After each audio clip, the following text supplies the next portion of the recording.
Du coup, en fait, sur ma présentation, je crois que je vais sortir, je sais pas, peut-être un peu de la tonalité des discussions, puisque voilà, je pouvais pas vraiment construire un bilan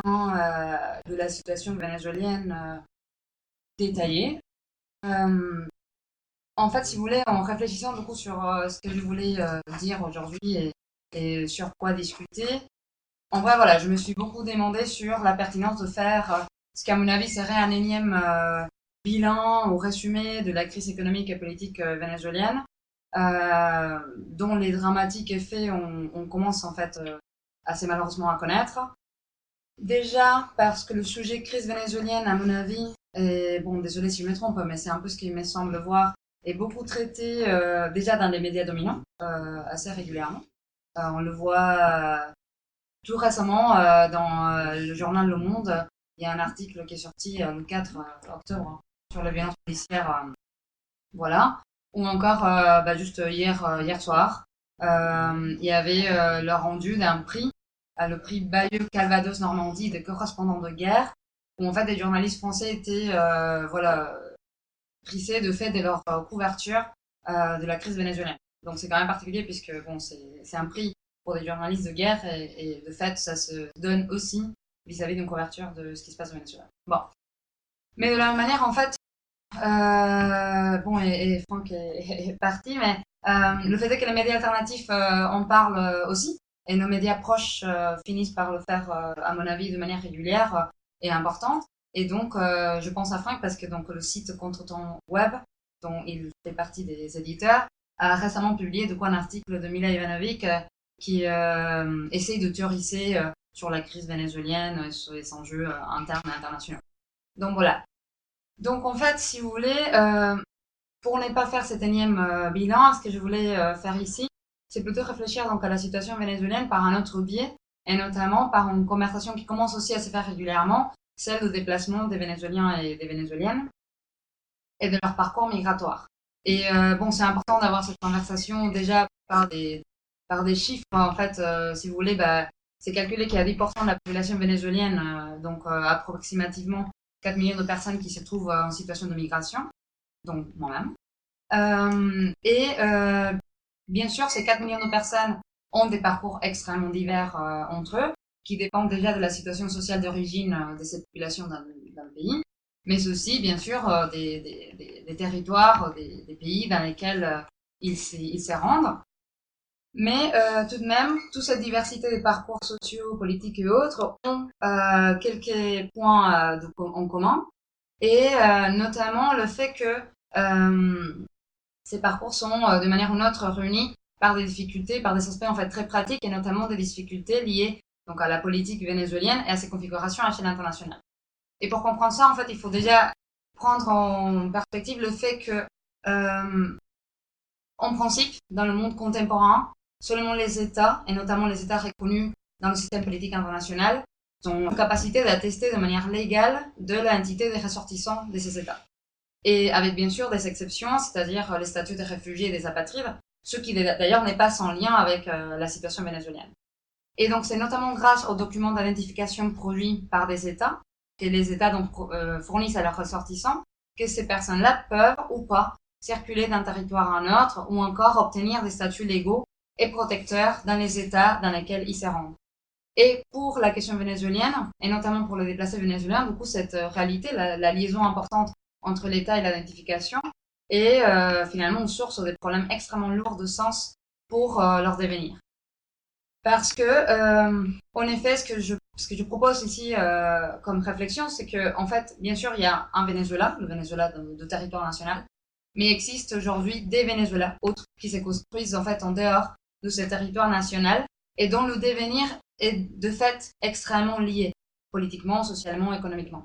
Et donc, il me semble du coup important ici d'essayer de réfléchir à ces Venezuela de dehors, pour les appeler d'une certaine manière. Donc, dans un premier temps, j'aimerais bien discuter un peu sur ce que ça veut dire, en fait, aujourd'hui au Venezuela, d'accéder à l'identification, d'obtenir, en fait, tout simplement des papiers d'identification, pour, dans un deuxième temps, réfléchir à comment la lutte politique interne au Venezuela entre disons-le de manière un peu rapide, le gouvernement de Nicolas Maduro et le gouvernement de Juan Guaido, comment ces luttes-là produisent des effets très lourds pour les déplacés vénézuéliens, pour réfléchir dans un troisième temps et dernier temps donc au rôle politique et économique que les Vénézuéliens de dehors ont aujourd'hui dans la crise vénézuélienne. Donc sur l'accès à l'identification au Venezuela. En fait, de fait de mon propre parcours personnel, et bon, des démarches administratives que j'ai dû entreprendre récemment, mais aussi de fait de mes échanges avec mes compatriotes vénézuéliens et vénézuéliennes sur place, entreprenant des parcours migratoires, je peux attester de la difficulté pratique et notamment du caractère extrêmement onéreux que les démarches administratives prennent, bref, que les démarches administratives qui permettent d'obtenir des pièces d'identité prennent. Et voilà. Donc, en fait, déjà pour obtenir un passeport vénézuélien, c'est vrai que les Vénézuéliens doivent traverser des parcours de combattants. Le SAIME, donc le Service administratif d'identification, migration et extranjería, donc affaires étrangères, est une administration en fait presque impossible d'accès par des canaux réguliers. Donc, pour pouvoir se faire fournir un nouveau passeport, c'est-à-dire obtenir un rendez-vous auprès de SAIME, donc de cette administration, et garantir l'impression de ce document dans des délais pas trop longs, les Vénézuéliens payent aujourd'hui entre 2000 et 3000 dollars à des gestores, donc des intermédiaires, qui font voilà, la liaison entre, d'un côté, les travailleurs des administrations qui sont extrêmement sous-payés, et les citoyens, les clients finalement, qui essayent d'obtenir les documents d'identification. Et bien sûr, si ces échanges-là, avec des sommes astronomiques, sont possibles, c'est parce que produire des passeports au Venezuela est aujourd'hui en fait quelque chose d'extrêmement difficile, puisque la crise a par conséquence que les matériaux pour produire les passeports sont rares. Ensuite,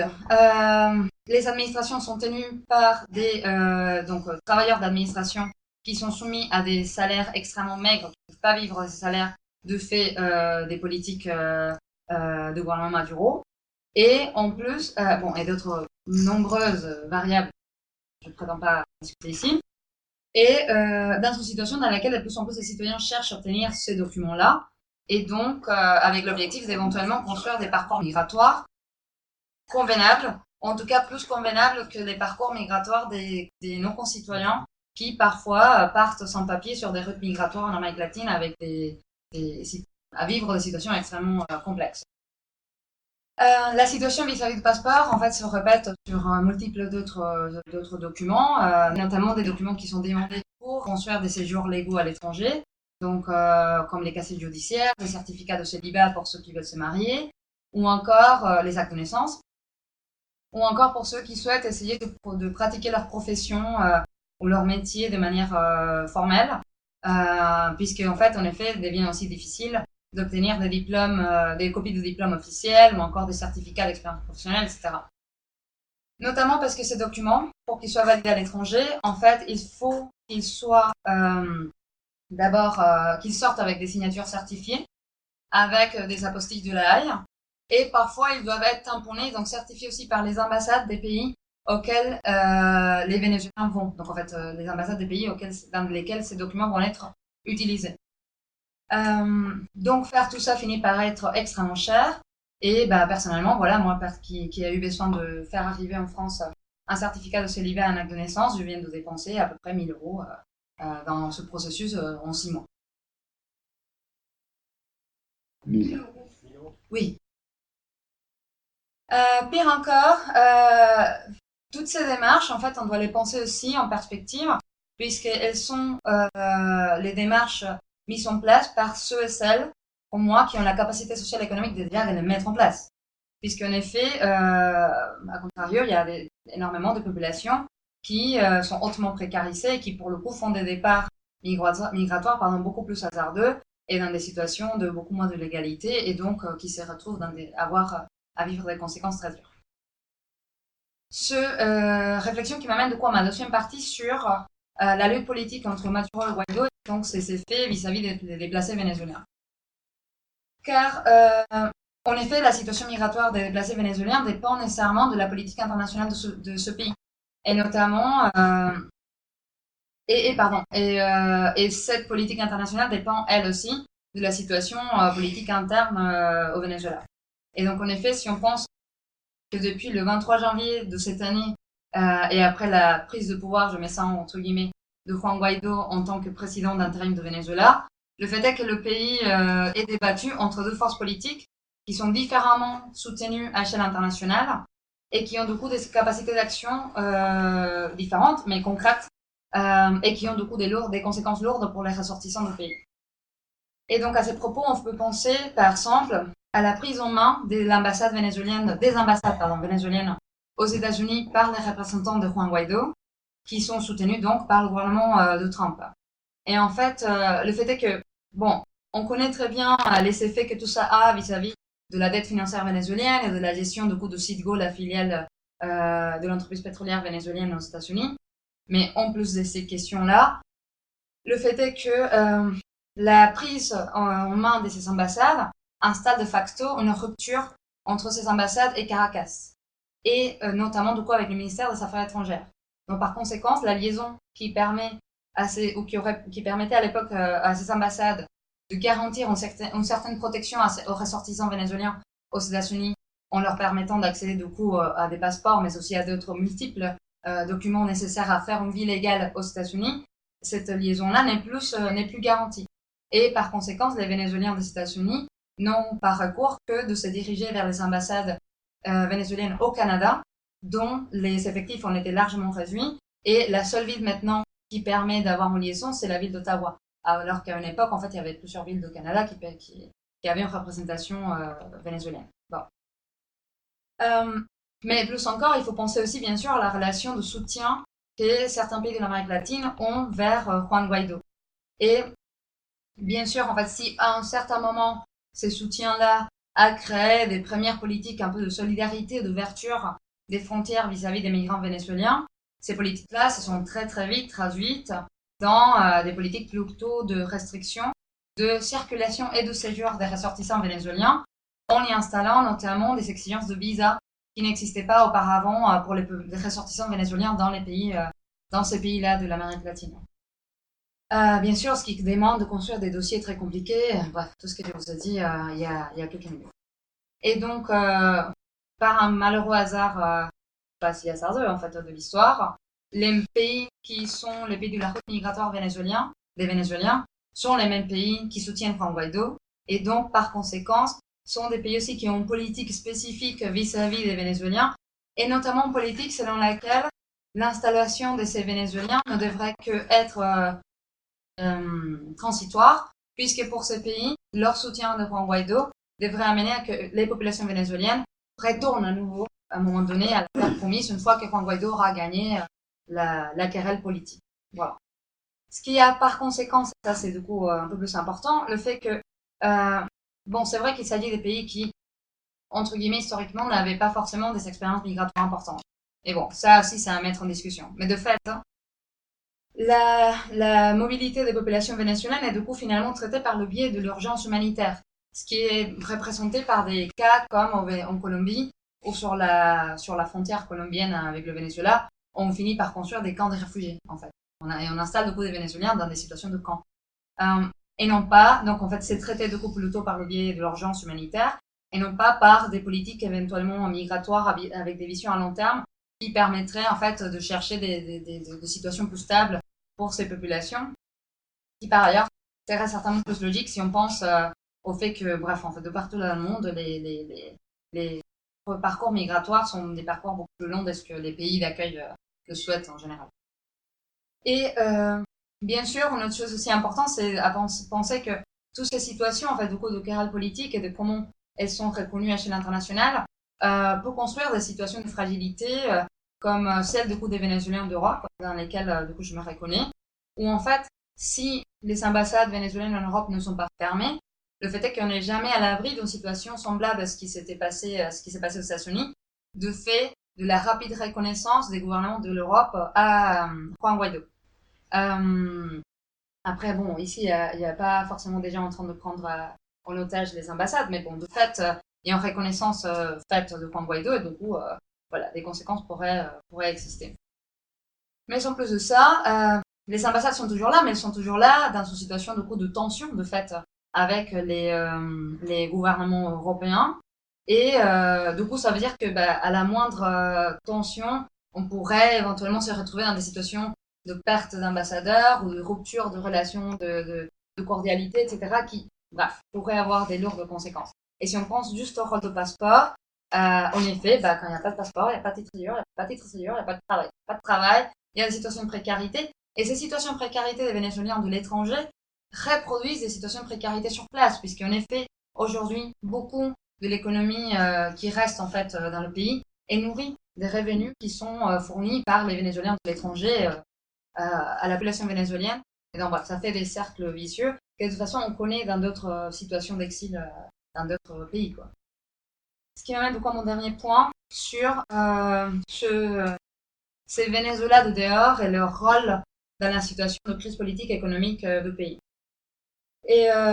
bon, à ce propos, voilà, pareil que tout à l'heure, je peux vous parler déjà de mes expériences personnelles et celles de ma famille, mais que j'essaye de toute façon de mettre en perspective par rapport aux autres expériences plus ou moins similaires, selon les profils, hein, des Vénézuéliens que je retrouve à l'étranger, notamment aussi aujourd'hui par mes contacts avec une association des Vénézuéliens à Lyon, et, mais c'est aussi mes contacts un peu à distance avec des Vénézuéliens en fait par Facebook, Twitter, voilà. Donc, si je parle tout simplement de l'expérience lyonnaise actuelle, donc Lyon, la ville où j'habite, le fait est que le nombre de Vénézuéliens qui arrivent sur place est de plus en plus important. J'aurais pas de statistiques et je peux pas, voilà, j'ai pas fait une enquête là-dessus, mais mon expérience c'est surtout un réseau WhatsApp en fait qui s'est construit, un groupe WhatsApp qui s'est construit sur place, et en fait où tous les jours, et quand je dis ça c'est vraiment pas une exagération, tous les jours arrivent des nouvelles questions, des personnes qui arrivent, qui posent des questions sur comment s'installer, sur comment accéder à des services sociaux qui aident à l'installation, sur comment construire des dossiers de demande de droit d'asile, sur comment accéder à des cours de français, etc., etc. Et bien sûr, dans ce même groupe de WhatsApp, les Vénézuéliens qui sont installés depuis un peu plus longtemps discutent régulièrement de comment, faire arriver de l'argent grâce à leurs revenus à leur famille et amis au Venezuela, mais aussi d'autres s'envoient beaucoup plus complexes avec la perspective d'envoyer de la nourriture, des vêtements, mais surtout, et ça c'est très important, des médicaments. Et bien sûr, en fait, ce qui est important, c'est qu'il faut penser que, voilà, comme je disais, le quotidien des habitants des Vénézuéliens aujourd'hui sur place est dans un lien extrêmement étroit et donc de dépendance aussi avec l'économie et par ce biais du coup au séjour et donc à la capacité d'avoir des séjours légaux et stables des Vénézuéliens qui sont à l'étranger. Ce qui est lié, comme je vous ai dit tout à l'heure, non pas juste à un accès à des passeports, mais à la manière comme les pays à l'échelle internationale traitent la question vénézuélienne et les liaisons politiques du coup qu'on peut construire à ce propos. Bien sûr, les ressortissants vénézuéliens à l'étranger sont conscients du coup de cette dépendance et de ce lien étroit entre la vie sur place et la vie des Vénézuéliens à l'étranger. Et donc, par conséquent, ils s'organisent et essayent de trouver des moyens qui permettent de construire des solidarités qui aillent un peu plus loin que les solidarités individuelles et les solidarités familiales. Et dans ce sens-là, commence Non, ça fait un petit mois, surgissent des organisations non gouvernementales comme une organisation que j'ai connue il n'y a pas trop longtemps qui s'appelle Healing Venezuela, donc soignant le Venezuela, qui cherche à faire des liens avec des acteurs sur place, à la fois des ONG, mais aussi des institutions publiques et autres, pour envoyer des biens qui permettent d'améliorer l'accès à la santé des populations vénézuéliennes. Bien sûr, ces efforts ne sont pas neutres, il ne faut pas prétendre de neutralité politique à tout ça. Dans le cadre, par exemple, la place des premières diasporas qui sont économiquement plus aisées et historiquement opposantes au gouvernement chaviste est importante, elle est indéniable. Cependant, il est vrai que l'urgence finit par construire d'autres temporalités politiques et même parfois d'autres types de dialogues. Et dans ce sens-là, ça a tendance à mettre à distance les structures des clivages politiques tels qu'ils se construisent au Venezuela au profit des gestions des effets d'urgence, en fait des effets finalement sociaux, bref, de la crise politique et économique, qui de fait sont observés comme issus finalement des clivages politiques sur place actuellement. Bon, pour conclure, en fait, comme je vous disais, voilà, j'ai vraiment pas construit un bilan de la situation sur place, mais juste parce que, il me semble qu'on la connaît, même si on peut la discuter. Mais de deux, parce qu'il me semble que de toute façon, aujourd'hui, penser le Venezuela ne peut pas faire l'économie de penser ces Venezuela de dehors. Ces expériences, ces vécus, ces lieux politiques qui sont aujourd'hui ces Venezuela de dehors. Et dans ce sens-là, il me semble que ça dit plus que d'une seule inquiétude migratoire ou sur des phénomènes migratoires, mais aussi tout simplement une inquiétude plus large sur qu'est-ce que ces constructions politiques et sociales de dehors ont comme rôle aujourd'hui et auront peut-être à l'avenir dans la construction de Venezuela de demain. Ce qui d'ailleurs n'est pas exceptionnel puisque ça a existé aussi dans d'autres contextes. Merci.